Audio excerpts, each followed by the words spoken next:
baca yang konsisten. Ya. Ini penting ya, ini penting ya. Mana-mana para terapis, para guru-guru, jika kamu ada anak-anak yang berkebutuhan disleksia, tolong bilang sama bapak-bapak ibu-ibunya, kita lakukan sama-sama di rumah yuk. Kita lakukan sama-sama ya. Di sini harus belajar membaca, di rumah juga harus mengkaji. 1 hari 5 menit saja sudah cukup. Kenapa? Kalau kita bantu di sekolah, bantu di rumah, tapi di rumah bantu di sekolah, bantu di terapi center, tapi di rumahnya enggak ada isinya, ya tidak akan kekal. Ya, ini poin nomor 6 ini benda yang paling mudah disebut tapi nggak bisa dibuat ya, nggak sulit ya, benar. Bapak-bapak, ibu-ibu bisa beri 1000 alasan, tetapi mereka juga bisa beri 1001 cara untuk melakukannya. Ya. Karena apa? Anak berkebutuhan disleksia ini bukan seperti autisme. Itu satu yang kita kena tahu. Mereka bisa dipertingkatkan, kelemahan mereka itu bisa dibantu sehingga mereka dapat cara. Kalau kita siasatkan poin nomor 6 ini, kita tidak dapat menilai sejauh mana latihan atau pengukuhan yang kita berikan itu kekal di dalam ingatan anak-anak ini. Ya. Sebab itu kalau bisa 5 menit aja Mbak, Bapak-bapak, Ibu-ibu, 5 menit aja saya mau masanya. Tolong baca ini satu buku surat ini aja. Sudah cukup. Dan sebaik-baiknya baca ketika mau tidur. Supaya bila kita tidur, benda terakhir kita baca itu simpan di dalam otak. Oke? Tapi itu sebaik-baiknya lah. Oke? Seterusnya, sokongan emosional. Ya. Ini harus. Waktu tadi saya sudah bilang, elakkan, jauhkan daripada kata-kata yang negatif. Jika mereka tidak bisa dapat, cuma bilang kurang tepat aja. Mungkin lepas ini kamu lebih bagus, ya. Jangan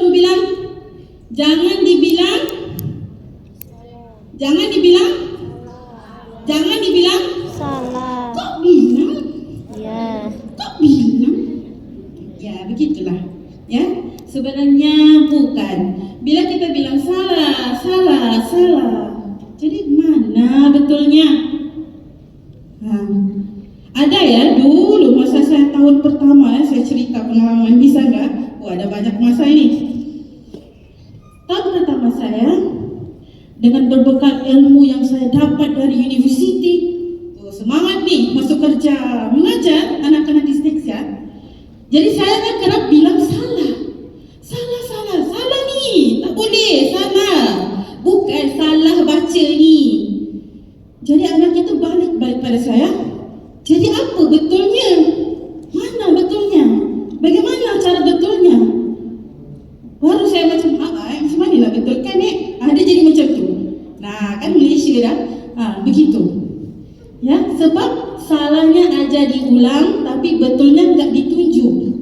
Ya, walaupun kita cakap ejaannya baca, menggunakan, itu betulnya. Tapi anak yang ada disleksia ini, mereka enggak ngerti. Mereka dengar sama, mereka lihat sama macam cara yang kita lihat.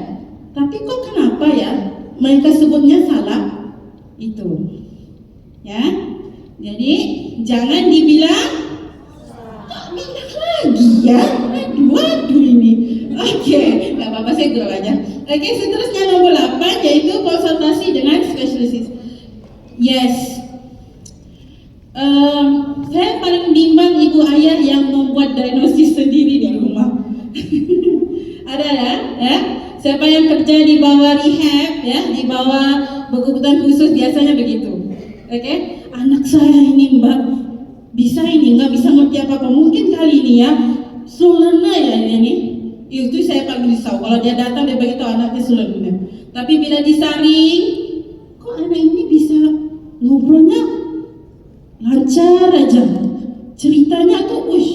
lancar aja, mana slow learnernya Pak? Rupanya anak itu ada masalah disleksia aja. Ada juga ya, kalau saya bisa kasih tahu ya, disleksia itu membaca sama menulis. Diskalkulnya itu apa? Menghitung. Ya, bagus banget kalau di sini. Ya, sudah saya boleh pulang ini kok kayaknya semua tahu. Oke, diskalkulnya itu menghitung. Kalau disgrafia itu apa? Disgrafia? Gambar-gambar harusnya. Gambar-gambar. Bukan. Hampir. Ya, disgrafia itu adalah memahami konteks cerita ataupun simbol-simbol di dalam buku cerita karangannya, di mana titik notahnya, di mana tanda soalnya, tanda serunya di mana. Ya, disgrafia. Oke? Jadi anak-anak yang sebegini kalau datang biasanya ibu bapak akan cakap slow learner. Nah, semua itu slow learner. Ya, itu kena hati-hati. Sebab itu pastikan sebelum bu guru ya, kalau misalnya anak itu memang menunjukkan tanda-tanda kelemahan atau kesukaran dalam pembelajaran, pastikan dulu itunya apa. Kemudian minta para ibu bapaknya bawa berjumpa dengan spesialis, ya, bisa ya, supaya diagnosisnya yang enggak aja. Oke, alright. Seterusnya,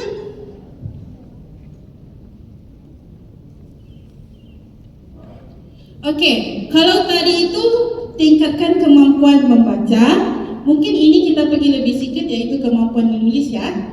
Masih semangat lagi? Masih. Saya bimbang sebab jadwal saya pagi hari sekali ya, 8.30 ya. Semua masih ngam dah, pas lagi ya. Kalau tidak kita nyanyi dulu, enggak lah. Oke, saya potong. Oke, jadi cara tingkatkan kemampuan menulis ya, ambil gambar. Kalau ada gambar saya bisa share ya. Enggak lah. Oke, sudah ya. Oke, jadi cara tingkatkan kemampuan menulis anak-anak disleksia ini yang pertama, latihan menulis rutin. Kena tetapkan jadual latihan menulis secara konsisten. Kenapa gitu sekali Bu? Kenapa Teacher Julia, kenapa sampai latihan pun perlu dirutin, perlu ada jadualnya? Kerana bila kita hanya ngomong, nah tulis kejap lagi ya, nah jam 11. Anak itu pun ya Bu, tapi tangannya game terus. Ya, tiba-tiba jam 11 malamnya udah siap nak? Udah siap apa tuh Bu? Yang tulis tadi? Oh enggak ada. Nah itu. Jadi jadwal bertulis ini perlu ya. Kalau saya itu sudah ada satu jadwal di mana kalau anak itu berjaya siap, dia sendiri ya tanda right. Saya sudah berjaya. Begitu. Tapi latihan tulisannya itu Mbak, jangan begitu yang panjang sekali, 2-3 karangan, jangan. Kita latihan tulisnya cukup. Kalau saya berapa? Kalau ibu-ibu berapa? 10 lagi? 5? 6? Kalau saya yang lagi sikit. Kalau saya cukup, satu itu sikit banget. Siapa bilang satu? Enggak, kalau saya itu cukupnya 3 baris saja. Sebab anak-anak seperti mereka yang tidak pernah ada jadwal, kita mau mulakan dengan jadwal, paling minimal kita bagi 3 aja. Jadi kemudian besoknya kita naik sedikit, lusa kita naik sedikit, naik. Tapi perlu dilihat, sebab yang kita mau adalah konsentrasi, konsisten, not the much, not the quantity, bukan the quantity. Yang kita mau ada quality pada tulisan. Bayangkan bapak-bapak ibu-ibu bagi hampir 10 baris tapi tiada kualitinya. Itu kita bimbang. Ya, yang kita mau adalah kualitinya. Oke? Seterusnya adalah gunakan alat bantu. Jika memang dia ada masalah dalam membaca dan menulis, alat bantu ada pelbagai sekarang ni. Ada yang di aplikasi, oke? Tapi kalau saya sih pernah guna aplikasi tapi macam kurang efektif ya, macam tidak seru gitu ya. Kalau saya biasanya memang cara tradisional aja, di mana bagi mereka buku kotak-kotak besar, ya, segi empat yang besar-besar. Bentukkan dulu hurufnya, oke? Dan cara pegang pensel itu biasanya anak-anak disleksia ini cara penulisan arah mereka juga ketara bedanya. Contoh kalau ada papan putih singgung ya. Contoh ya, saya bagi tunjuk kalau kita tulis A begini, benar nggak? Nampak ya papan bayangan saya di sini begini. Tapi anak-anak disleksia saya menulisnya bukan begini, tapi mulai dari ujungnya, kemudian ke bawah pula, naik ke atas. Itu A-nya begitu ya. Terlampau spesial kan? Itu.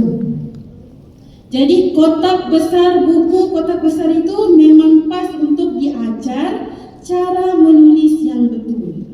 Dan kaidah ataupun cara pegangan pensel itu kita sudah tidak bisa genggam yang begini. Macam ya? Okey. Anak-anak tulis, cikgu pegang tangan begini. Pernah lihat? Pernah lihat begini? Kalau di TK bisa. Kalau di SDA enggak bisa. Tapi caranya bagaimana?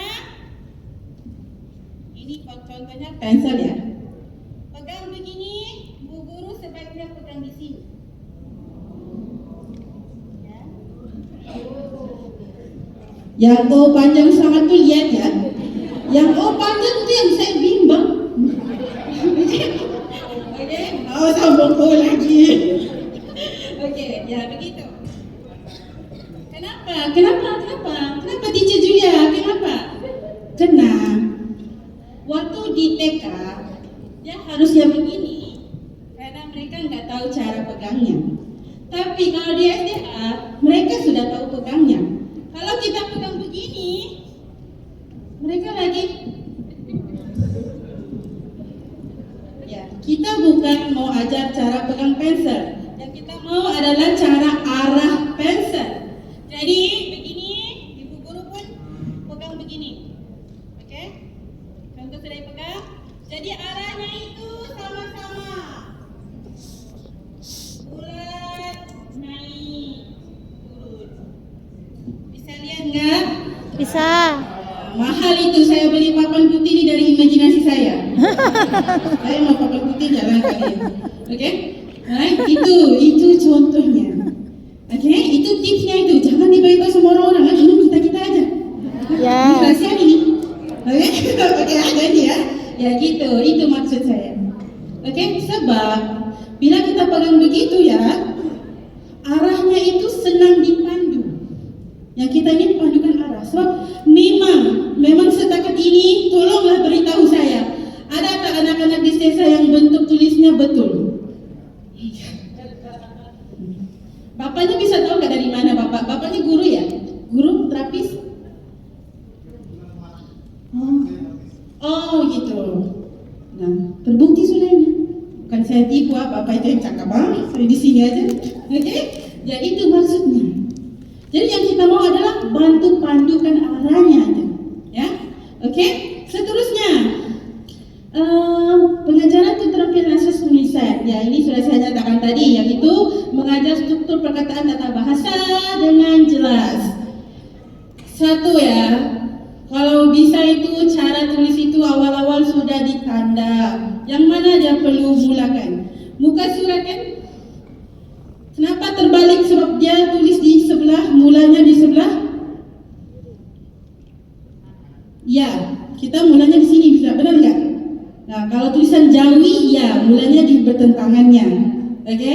Nah, jadi itu bisa sudah tandakan arrow mungkin atau nomor mungkin. Ya, itu awal-awal udah perlu diingatkan. Ini semua dari awal ya, yang saya kongsikan ini dari awal ya, kita jumpa anak ini ya. Kalau makin lama sudah perlahan-lahan kita udah kurangi. Nggak perlu lagi sudah bertanda-tanda, nggak perlu. Ya, pas ya. Oke, seterusnya adalah penerapan teknik menulis ya. Ini seperti yang telah saya nyatakan tadi, menggunakan papan whiteboard imajinasi saya. Ingat, jangan dipegang begini aja. Gak mau pegangnya ini. Kemudian setiap kali yang kita minta dia tulis, kita minta dulu dia brainstorm. Macam mana brainstorm itu? Kalau anak-anak di STA, contoh kita mau tulis tentang baju saya. Contoh ya, kita lukis dulu gambar baju, tanya dulu baju saya. Okey, baju ini apa? Baju.